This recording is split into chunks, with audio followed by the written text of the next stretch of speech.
तो इस कहानी की शुरुआत में हम एक आदमी को देखते हैं जो शिकारी था। अपनी बेटी के साथ जानवरों को पकड़ने के लिए ट्रैप्स लगा रहा था, जो एक किस्म का जाल होता है किसी को भी उसमें फंसाने के लिए। साथ ही जो पुराने ट्रैप्स में जानवर फंसे थे उन्हें भी वो निकाल रहा था। इनके साथ यहाँ इनका डॉग भी था। अब वो आदमी रेडियो के जरिए अपनी वाइफ से बात करता है जिसका नाम एन था। वो उसे टाउन जाकर कुछ जरूरी सामान लाने को कहता है। अब ये 3 लोग थे इस फैमिली में जो शहर से दूर यहाँ जंगल में रहते थे। इनका गुजारा जानवरों की खाल को बेच कर होता था जिन्हें ये अपने ट्रैप्स में पकड़ा करते थे। उनका गोश्त पकाकर ये खा लेती थी और खाल को बेच दिया करते थे। अब इनके पास पैसे कमाने का ये इकलौता ही जरिया था क्योंकि शिकार के अलावा इन्हें और कुछ नहीं आता। तो इस वजह से एन का हस्बैंड अपनी बेटी को भी ये काम सिखा रहा था, मगर वो अभी इस काम में इतनी माहिर नहीं थी। वो बार बेटी ट्रैप्स को चेक कर ही रही थी कि देखती है कि उनके ट्रैप से जानवर गायब है। जो देखकर उसकी बेटी कहती है कि ये काम जरूर उसका हो सकता है, वो वापस आ गया है। वो यहाँ भेड़िए की बात कर रही थी जिससे हम समझ पाते हैं कि ये पहली बार नहीं हुआ, ऐसा पहले भी होता रहता है। उधर एन जानवरों की खाल लेकर एक स्टोर में उन्हें बेचने के लिए जाती है जहाँ वो काफी परेशान नजर आ रही थी क्योंकि खाल की कीमत गिरने की वजह से ना तो उसे सही पैसे मिलते हैं और ना ही खाने के लिए इतना सामान मिलता है। दुकान का मालिक उसकी परेशानी देखकर कहता है कि आम जानवरों की खाल के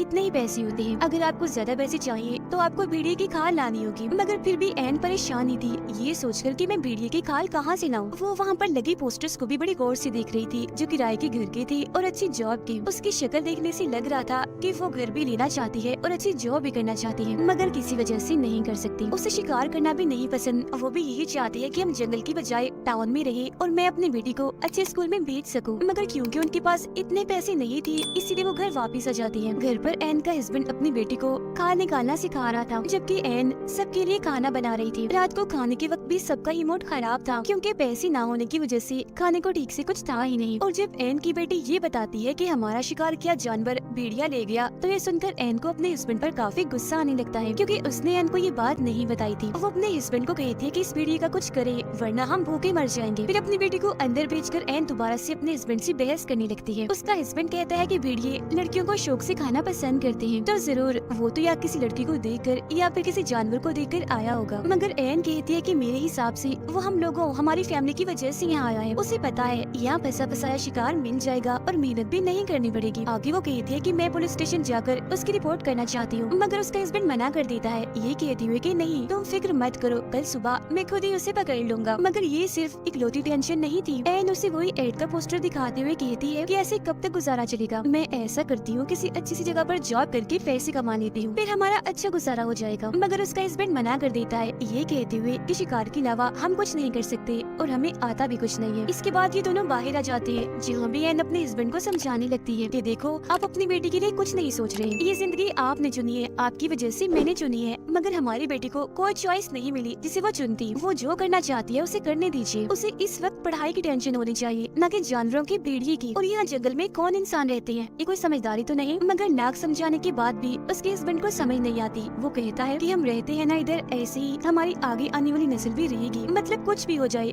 उनका ये जंगल नहीं छूटेगा। फिर अगली सुबह जब वो भेड़िए के शिकार पर जा रहा था तो अपनी बेटी की जिद कर मूवी के आगे बढ़ने से पहले चैनल को सब्सक्राइब करें। पर वो उसे भी साथ ले जाता है। जो बात एन को जरा भी पसंद नहीं आती जिस वजह से वो अपने हस्बैंड से रेडियो के जरिए बात करती है। वो कहता है कि जैसे मुझे भेड़िए की होने का एहसास हुआ शिकार की नौबत आई तो मैं इसे वापस भेज दूंगा। जब वो जल्द आ भी जाती है क्योंकि उसे भेड़िए के पैरों के निशान दिए गए थे, वो समझ गया था कि जरूर वो आस पास ही है, इसलिए सारी बात समझाकर वो अपनी बेटी को वापस भेज देता है। साथ ही ये भी कहता है कि खुद मैं रात तक आऊंगा, जिसके बाद उसकी बेटी वापस आने लगती है। हालांकि उसके डैड ने कहा था कि डरना नहीं घबराना नहीं, मगर जंगल से इतनी खतरनाक आवाजें आ रही थी कि उसकी हालत खराब हो जाती है। उधर एन का भी यही हाल था। नदी से पानी लाते हुए जब वो वापस आ रही थी तो उसे ऐसा लग रहा था जैसे कोई मेरा पीछा कर रहा है, इसलिए वो भी घबराई हुई थी। और बिल्कुल ऐसा ही उसकी बेटी के साथ भी हो रहा था। जिसके बाद एन तो जैसे तैसे घर आ जाती है, मगर उसकी बेटी नहीं आ पाती। वो वहीं पर डर कर बैठ जाती है। एन के हस्बैंड को भी भेड़िया दिख जाता है, इसीलिए वो फौरन उस पर गोली चला देता है, मगर देखने से लग नहीं रहा था कि वो मर गया होगा। गोली की आवाज उसकी बेटी ने भी सुन ली थी, इसलिए वो हिम्मत करके आगे बढ़ जाती है। गोली मारने के बाद जब एन का हस्बैंड वहाँ चेक करने आता है तो देखता है कि भेड़िया यहाँ नहीं है, जिसका मतलब था कि वो यहाँ से भाग गया। पर वहाँ एक चीज देखकर उसकी हालत खराब हो जाती है और वो चीज थी एक लड़की का कटा हुआ हाथ जिसे वो भेड़िया खा रहा था। अब सड़क पार करके जंगल की दूसरी तरफ आकर वो आगे बढ़ने लगता है। जहाँ का नजारा देखकर तो एकदम वो दंग रह जाता है, काफी घबरा गया था क्योंकि वहाँ लड़कियों की कटी हुई लाशें थी जिन्हें बड़ी बेरहमी से काट कर एक गोल दायरे की तरह रखा गया था, जो जाहिर है भेड़िए का काम तो नहीं हो सकता। जिससे वो समझ जाता है कि जंगल में में भेड़िए के अलावा एक कातिल भी घूम रहा है जो ये सब कर रहा है, यानी लड़कियों को ऐसे बेरहमी से मार रहा है, जो देखकर वो एकदम घबरा गया था कि अब मेरी फैमिली को भी खतरा है, क्योंकि 2 औरतें तो उसके घर में भी मौजूद थी। भेड़िए को तो वो संभाल लेगा, मगर इस खतरनाक कातिल से निपटना आसान नहीं होगा। घर आकर वो चुपचाप बैठा इसी बारे में ही सोच रहा था। उसकी नींद और भूख तो जैसे उड़ चुकी थी। घर पर उसने कुछ भी नहीं बताया ताकि उसकी फैमिली डर न जाए, और अब वो खुद ही कुछ करेगा अपनी फैमिली की हिफाजत करने के लिए। अगले दिन जब एन की आँख खुलती है तो उसका हस्बैंड गायब था, क्योंकि वो दोबारा उसी जगह पर पहुंच गया था जहां उसने लड़कियों की लाशें देखी थी। उसने दरअसल एन को बता दिया होता है कि भेड़िए को ढूंढने के लिए अगर मुझे पूरी रात भी रुकना पड़े तो मैं रुकूंगा, तो मेरी फिक्र मत करना। पर असल में ये भेड़िए को नहीं बल्कि ढूंढ रहा था कातिल को। एन और उसकी बेटी जब नदी किनारे थी तो उसकी बेटी देखती है कि यहाँ मेरा डॉग नहीं है, इसीलिए उसे ढूंढने चली जाती है।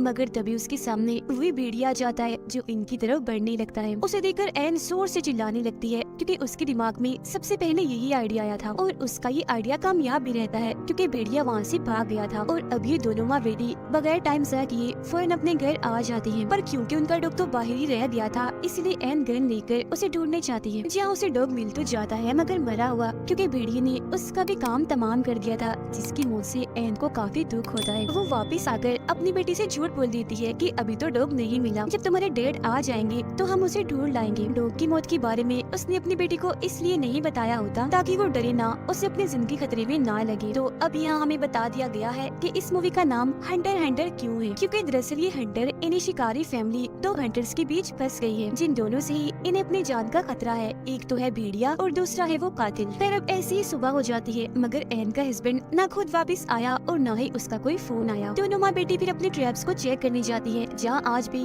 इनका एक शिकार गायब था। वहाँ एन को एक अंगूठी मिल गई थी, जो देख एकदम वो कांप जाती है, क्योंकि जरूर ये उस लड़की की होगी जिसे भेड़िए ने खाया है। इसलिए वो सीधा चली जाती है पुलिस स्टेशन भेड़िए के खिलाफ रिपोर्ट करने, ताकि उसे पकड़ा जाए। उधर पुलिस ऑफिसर्स के बॉस एक भालू की लाश को लेकर जब पुलिस स्टेशन वापस आ रहे थे तो उन्हें रास्ते में एक खाली गाड़ी दिखती है, जिसे पहले तो वो गौर से देखते हैं, मगर उस पर ज्यादा ध्यान न देते हुए वो पुलिस स्टेशन में आ जाते हैं, जहाँ एन पहले से ही मौजूद थी। एन उन्हें सारी बात बता देती है, जिस पर वो कहती है कि कुछ नहीं हो सकता, क्योंकि आपका एरिया हमारे अंडर नहीं आता। साथ ही हम भेड़िए को भी नहीं पकड़ सकते, क्योंकि उसकी कोई गलती है ही नहीं। वो कोई इंसान थोड़ी है, वो जानवर है, उसे कोई समझ नहीं है। वो तो वही कर रहा है जो उसकी आदत है, जो वो हमेशा से ही करता आया है। जंगल में आप रहते हैं, शिकार आप करते हैं, तो 100% गलती आपकी है, न कि भेड़िए की। तो अगर कार्रवाई होगी तो आप लोगों पर होगी, न कि भेड़िए पर। अब मदद तो नहीं मिली, इसलिए एन को थोड़ा बहुत खाना लेकर ही घर वापस आना पड़ता है। फिर वो अपने डॉग को दफनाकर एक हिरन के बच्चे को मारकर अपने साथ घर ले आती है। अभी था तो गलत ही, मगर खाने के लिए इन्हें कुछ तो करना ही था। उसके हस्बैंड का कुछ अता पता नहीं था, भेड़िया सिर पर सवार है,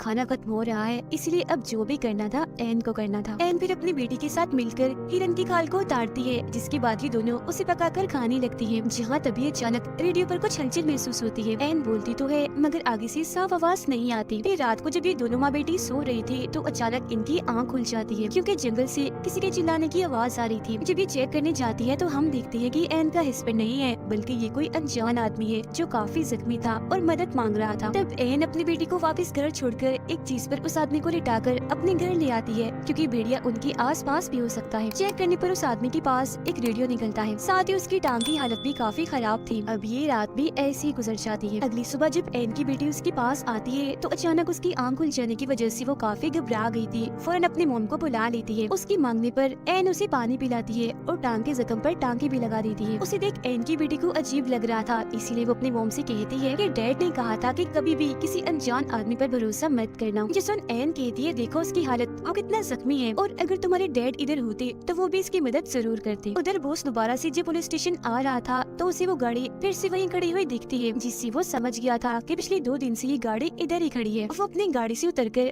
आसपास देखने लगता है, पर जब उसे कोई भी दिखाई नहीं देता तो उस गाड़ी का नंबर ही नोट कर लेता है। वो अनजान आदमी जागता है तो अपना नाम बताता है कि मेरा नाम लू है। एन उससे पूछती है कि इस जंगल में ज्यादा लोग नहीं आते, तो तुम इधर क्या कर रहे थे? जिस पर लू बताता है कि ये तो मेरी खासियत है, असल में मैं इस जंगल की तस्वीरें लेने आया था, मगर रास्ते में मेरी गाड़ी खराब हो गई, तो मैं पैदल ही जंगल में आगे बढ़ गया, जहाँ अचानक मुझ पर किसी ने हमला कर दिया, जो शायद भेड़िया हो सकता है। क्योंकि मैंने उसे देखा नहीं और वो गाड़ी जो इतने दिनों से खड़ी है वो मेरी ही है। अब उसकी हालत इतनी खराब थी कि उसे हॉस्पिटल ले जाने की जरूरत थी, मगर भेड़िए की होते ये नहीं जा सकती क्योंकि अगर भेड़िया वहाँ हुआ तो ये भाग नहीं पाएंगे। खैर फिर भी एन अपनी बेटी की मदद से उसे गाड़ी तक ले जाने की कोशिश करती है, मगर रास्ते में लोग दर्द से चिल्लाने लगता है, इसीलिए उन्हें दोबारा से घर वापस आना पड़ता है। दोनों माँ बेटी ने अब जहर लगी गोश्त के टुकड़े वहाँ फेंक दिए थी, साथ ही ट्रैप लगाकर वहाँ आग भी जला दी थी ताकि ये लोग उस भेड़िए से बच सके। उधर बॉस गहरी सोच में पड़ा हुआ था क्योंकि पिछले काफी वक्त से लगातार लोग गायब हो रहे हैं, खास तौर पर लड़कियाँ, जो सिलसिला अभी भी जारी है। अब हालांकि उसकी ड्यूटी खत्म होने में सिर्फ 1 ही घंटा रह गया था, मगर फिर भी वो उस गाड़ी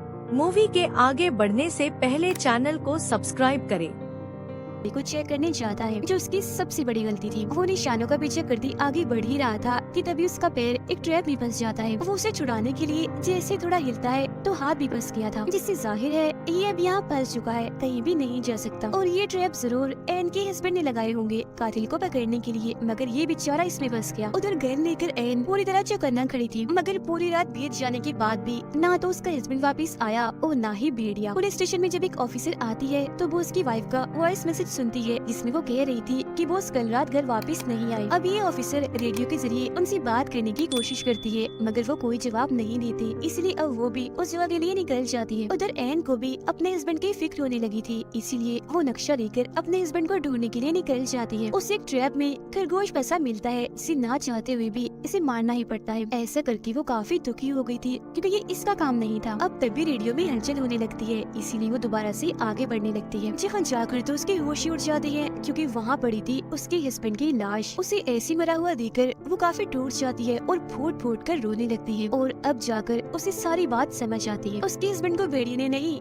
बल्कि मारा है लू ने, क्योंकि वही वो कातिल है जिसने बाकी लड़कियों को भी मारा था। एन के हस्बैंड ने उसे पकड़ लिया था, मगर लू उसे मारकर भाग गया, पर फिर भी उसके हस्बैंड ने लू को काफी जख्मी कर दिया था, मगर एन ने दोबारा उसे अपने घर में लाकर उसकी जान बचा ली। अब ये चीज एन के लिए किसी सदमे से कम नहीं थी, क्योंकि वो उस आदमी की सेवा कर रही थी जो उसके हस्बैंड का कातिल है, जिस बात से अब तक वो अनजान थी। अब ये एहसास होते ही वो गन लेकर जल्दी से घर की तरफ निकल पड़ती है, क्योंकि इसने एक और गलती कर दी थी, ये अपनी बेटी को लू के साथ अकेली छोड़ आई। उधर ऑफिसर भी उस जगह आकर वो उसको ढूंढने लगती है। वो उसको जब ऐसा महसूस होता है कि कोई यहाँ पर है तो वो अपनी गन से 2-3 गोलियां चलाता है, जिससे बहुत जल्द ऑफिसर उसे ढूंढ लेती है और उसे ऐसी ट्रैप में फंसा हुआ देखकर फौरन यहाँ मदद बुला लेती है। एन बड़ी ध्यान से घर के अंदर जाती है, देखती है कि उसकी बेटी बिल्कुल ठीक है और बड़े आराम से सो रही है, मगर यहाँ वो कातिल नहीं था क्योंकि वो तो छुपा हुआ था दरवाजे के पीछे। फौरन ही वो एन पर हमला कर देता है, जिस जोर जबरदस्ती में एन की गन से गोली चल जाती है। जो आवाज सुनकर उसकी बेटी की आँख खुल गई थी, वो यहाँ आकर देखती है, मगर कोई फायदा नहीं होता क्योंकि तब तक एन को लू ने मारकर बेहोश कर दिया था। जंगल में पुलिस भी आ गई थी, मगर इससे पहले वो बॉस को ट्रैप से आजाद करते बॉस अपना दम तोड़ देता है। अब इन्हें यहाँ खून के निशान दिखते हैं, जो देखकर सारे पुलिस ऑफिसर्स जंगल में आगे बढ़ते हैं। एन को जब होश आती है तो लू उसे ट्रक की चाबी मांगता है, जिस पर वो कहती है कि एक शर्त पर, पहले बताओ कि मेरी बेटी कहाँ है। इस बात का तो वो कोई जवाब नहीं देता, मगर कहता है कि ऐसा कभी भी ना होता अगर तुम्हारा हस्बैंड अपने काम से काम रखता और बीच में ना आता। अपना राज छुपाने के लिए पहले तुम्हारे हस्बैंड को मारा और अब मैं तुम्हें भी मार दूंगा। जिसके बाद वो अपना सारा सामान जलाकर एन के पास आकर उससे बदतमीजी करने लगता है, मगर एन मौका देकर एक ट्रैप में उसका मुंह फंसा देती है और बाद में खुद को आजाद करके एक चीज से उस पर हमला करके उसे बेहोश कर देती है। अब अगले कमरे में जाकर एन वहाँ देखकर फूट फूट कर रोने लगती है, क्योंकि वहाँ उसकी बेटी की लाश पड़ी थी जो हमें दिखाई नहीं जाती, जिसका मतलब था कि उस पागल कातिल ने जो इंसान के रूप में जानवर बना हुआ था उसने उसकी बेटी को भी नहीं छोड़ा। इसीलिए वो ठान लेती है कि मैं भी उसे नहीं छोड़ूंगी, अपने हस्बैंड और बेटी का बदला उससे लेकर रहूंगी। वो फिर लोगों को रस्सी से लटका कर उसके हेडफोन लगाकर गाने सुनने लगती है, जो करने के बाद वो लोग की भी खाल उतारने लगती है, बिल्कुल किसी जानवर की तरह, क्योंकि वो भी तो किसी जानवर से कम नहीं था। कुछ ही देर में वो उसके पूरे ही जिस्म की खाल उतार देती है और आखिर में चेहरे की भी, जिससे उसका बहुत सारा खून बहने लगता है, साथ ही वो काफी भयानक भी दिख रहा था। इतने ही देर में पुलिस भी बाहर आ चुकी थी, मगर तब तक एन ने अपना काम कर दिया था। वो उसके चेहरे की जिल्द को अपने साथ बाहर ले आती है, जो देख पुलिस वाले काफी हैरान थे। वो उसके चेहरे की जिल्द को पुलिस वालों के पास फेंक देती है, जो देख उनके होश उड़ जाते हैं। पुलिस अंदर जाकर चेक करती है, जहाँ लो अभी भी जिंदा था, मगर उसकी हालत बहुत ही खराब थी, इसीलिए कुछ देर ही वो बस जिंदा रहने वाला था। उसे देखने से किसी का भी दिल हिल जाता, इतना भयानक बदसूरत दिख रहा था वो। गाने सुनते सुनते एक जगह पर एन बैठ जाती है और अपनी फैमिली को याद करते ही गाने बंद कर देती है, और इसी के साथ ये फिल्म इधर ही खत्म हो जाती है। मूवी पसंद आई तो लाइक करे, कमेंट करे, चैनल को सब्सक्राइब करना ना भूले।